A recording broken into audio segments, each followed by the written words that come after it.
আসসালামু আলাইকুম। আপনাদের সবাইকে স্বাগত জানাচ্ছি এখনকার আন্তর্জাতিক সংবাদে। শুরুতেই সংবাদ শিরোনাম। ভোট দিয়ে জয়ের ব্যাপারে শতভাগ আশাবাদী তারেক রহমান। ভোট দিয়ে কর্নেল ওলি বললেন ১১ দলীয় জোট সরকার গঠন করবে। নিজের পছন্দ অনুযায়ী ভোট দিন, রাষ্ট্রীয় মালিকানা নিশ্চিত করুন, তারেক রহমান। বাংলাদেশের গণতন্ত্রের জন্য বড় দিন, ইইউ পর্যবেক্ষক দলের প্রধান। এতক্ষণ শুনছিলেন সংবাদ শিরোনাম, এখন বিস্তারিত। দীর্ঘদিন পর ভোটাধিকার প্রয়োগ করতে পেরে সন্তোষ প্রকাশ করেছেন বিএনপি চেয়ারম্যান ও ঢাকা ১৭ আসনে ধানের শীষের প্রার্থী তারেক রহমান। বৃহস্পতিবার সকাল ৯:৩০টার পর রাজধানীর Gulshan model high school and college কেন্দ্রে ভোট প্রদান শেষে সাংবাদিকদের সঙ্গে আলাপকালে তিনি জয়ের ব্যাপারে দৃঢ় আশাবাদ ব্যক্ত করেন। তারেক রহমান বলেন, বিগত এক যুগেরও বেশি সময় ধরে বাংলাদেশের মানুষ এই দিনটির জন্য অপেক্ষা করছিলেন। তিনি আশা প্রকাশ করেন, দেশের মানুষ স্বতঃস্ফূর্তভাবে ভোটাধিকার প্রয়োগের মাধ্যমে একটি নতুন গণতান্ত্রিক বাংলাদেশের সূচনা করবেন। সারা দেশ থেকে গতরাতে পাওয়া কিছু অনাকাঙ্ক্ষিত ঘটনার প্রসঙ্গ টেনে তিনি জানান, আইন শৃঙ্খলা রক্ষাকারী বাহিনী কঠোরভাবে সেসব পরিস্থিতি নিয়ন্ত্রণে নিয়েছে, যা তার কাছে আশাব্যঞ্জক বলে মনে হয়েছে। তিনি ভোটার ও দলীয় নেতাকর্মীদের শেষ পর্যন্ত কেন্দ্রে অবস্থান করার আহ্বান জানিয়ে বলেন, মানুষ যদি সারাদিন ভোট কেন্দ্রে এসে তাদের অধিকার প্রয়োগ করেন, তাহলে ইনশাল্লাহ যে কোনো ষড়যন্ত্র রুখে দেওয়া সম্ভব। নির্বাচনের ফলাফল নিয়ে প্রশ্ন করা হলে তারেক রহমান দৃঢ়তার সঙ্গে বলেন, তিনি এবং তার দল জয়ের ব্যাপারে শতভাগ আশাবাদী। নির্বাচনে বিজয়ী হয়ে সরকার গঠন করলে তিনি আইন শৃঙ্খলা পরিস্থিতির উন্নয়নকে সর্বোচ্চ অগ্রাধিকার দেওয়ার কথা জানান। তার ভাষায়, সাধারণ মানুষ যাতে দেশে নিরাপদ বোধ করেন, সেটিই হবে আমাদের প্রধান লক্ষ্য। নারীর অংশগ্রহণ ও ক্ষমতায়নের বিষয়েও গুরুত্বারোপ করেন বিএনপি চেয়ারম্যান।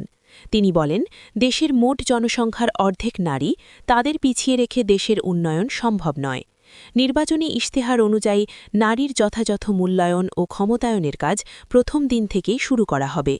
ভোটের পরিবেশ কেমন দেখছেন বা নির্বাচন সুষ্ঠুভাবে সম্পন্ন হচ্ছে কিনা এমন প্রশ্নের জবাবে তিনি বলেন, এ বিষয়ে এখনই মন্তব্য করা সমীচীন হবে না, আরও কিছুক্ষণ পর্যবেক্ষণ করার পর হয়তো বলতে পারব।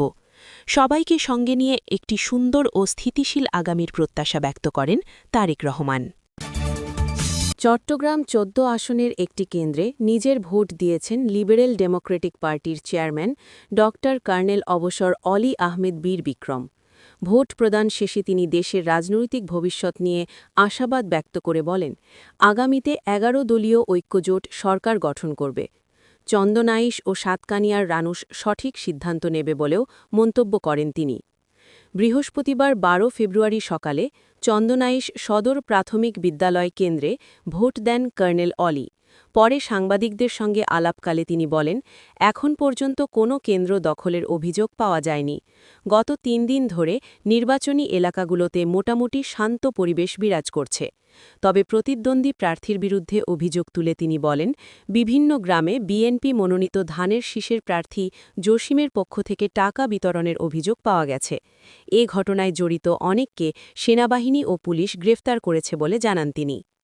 চট্টগ্রাম ১৪ আসনের প্রেক্ষাপট ও নিজের ছেলের প্রতিদ্বন্দ্বিতা প্রসঙ্গে কর্নেল অলি বলেন, চট্টগ্রাম ১৩ ও ১৪ অর্থাৎ চন্দনাইশ ও সাতকানিয়া এলাকার প্রেক্ষাপটে ১১ দল সমর্থিত এলডিপির প্রার্থী ওমর ফারুক বিপুল ভোটে জয়লাভ করবেন।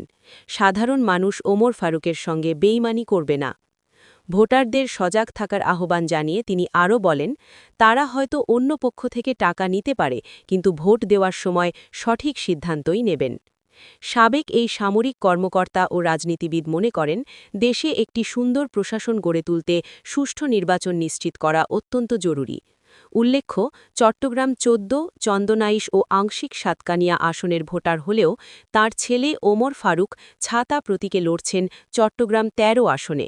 সেখানে তার মূল প্রতিদ্বন্দ্বী হিসেবে রয়েছেন বিএনপির জসিম উদ্দিন আহমেদ, বিদ্রোহী প্রার্থী মিজানুল হক চৌধুরী এবং শফিকুল ইসলাম রাহি। ত্রয়োদশ জাতীয় সংসদ নির্বাচন ও গণভোট উপলক্ষে দেশবাসীকে নির্ভয়ে এবং স্বতঃস্ফূর্তভাবে ভোট কেন্দ্রে আসার আহ্বান জানিয়েছেন বিএনপির ভারপ্রাপ্ত চেয়ারম্যান তারেক রহমান। আজ বৃহস্পতিবার ১২ ফেব্রুয়ারি সামাজিক যোগাযোগ মাধ্যমে দেওয়া এক বিশেষ বার্তায় তিনি এই আহ্বান জানান।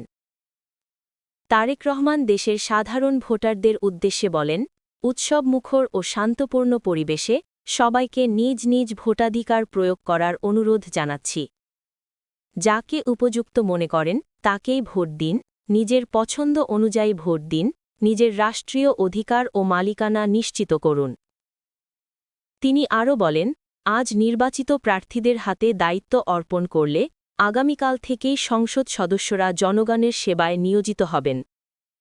দলীয় প্রার্থীদের বিষয়ে কঠোর অবস্থানের কথা জানিয়ে তারেক রহমান বলেন, ধানের শীষের বিজয়ী প্রতিটি প্রার্থী যেন সঠিকভাবে তাদের দায়িত্ব পালন করেন, তা নিশ্চিত করার দায়িত্ব আমি ব্যক্তিগতভাবে নেব।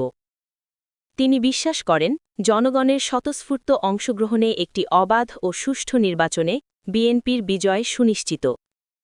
বক্তব্যের শেষে তিনি সার্বভৌমত্ব রক্ষা ও দেশ গড়ার অঙ্গীকার ব্যক্ত করে বলেন, আসুন আমরা সবাই মিলে দেশটাকে গড়ে তুলি, নিশ্চিত করি জনগণের অধিকার ও স্বাধীনতা, রক্ষা করি বাংলাদেশের সার্বভৌমত্ব ও মর্যাদা। করব কাজ, গড়ব দেশ, সবার আগে বাংলাদেশ। ইউরোপীয় ইউনিয়নের নির্বাচন পর্যবেক্ষক দলের প্রধান ইভার্স ইজাবস বলেছেন, বাংলাদেশের গণতন্ত্রের জন্য আজ বড়দিন। বৃহস্পতিবার ১২ ফেব্রুয়ারি সকালে রাজধানীর সিদ্ধেশ্বরী গার্লস কলেজ কেন্দ্র পরিদর্শন করে নির্বাচন শুরুর প্রক্রিয়া পর্যবেক্ষণ শেষে তিনি একথা বলেন। নির্বাচন শুরুর প্রায় আধা ঘণ্টা আগে থেকেই ইইউ পর্যবেক্ষক দলটি কেন্দ্রটিতে উপস্থিত হয়ে সার্বিক পরিস্থিতি পর্যবেক্ষণ করে। এ সময় রিটার্নিং কর্মকর্তা তাদের সামনে ব্যালট বাক্স উল্টেপাল্টে দেখানোর পর ভোট গ্রহণের জন্য সেট করেন। এরপর নির্ধারিত সময়েই ভোট গ্রহণ শুরু হয়। পরবর্তীতে সাংবাদিকদের সঙ্গে কথা বলেন ইভার্স ইজাবস। তিনি বলেন, এখানে নির্ধারিত সময়েই নির্বাচন শুরু হয়েছে। আমরা সকালে ভোট গ্রহণ হতে দেখেছি। তিনি আশা প্রকাশ করেন, শুধু রাজধানী নয়, সারা দেশেই অংশগ্রহণমূলক নির্বাচন অনুষ্ঠিত হবে। পাশাপাশি দিনের বাকি সময়েও পুরো প্রক্রিয়া পর্যবেক্ষণ করবেন তিনি।